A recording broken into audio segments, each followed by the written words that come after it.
সানডেটা প্রতিবারের মতো এবারেও আমার খুব ভালো কেটেছে। এবারের সকালটা শুরু হয়েছিল এই অন্ধকারাচ্ছন্ন পরিবেশ দিয়ে।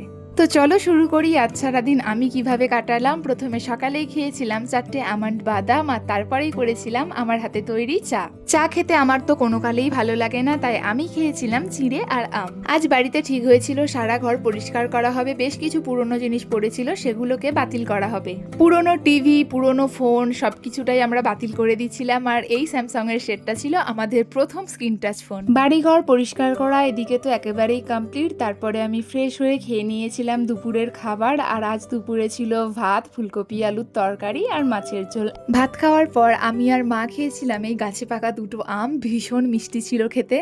আর আজ সন্ধ্যে থেকেই তো রাতের তোড়জোড় শুরু হয়ে গিয়েছিল, কারণ আজ মা বাড়িতে বানিয়েছিল লুচি, সিমাই আর আলুর দম। মা তো আলুর দমটা ভীষণ টেস্টি করে।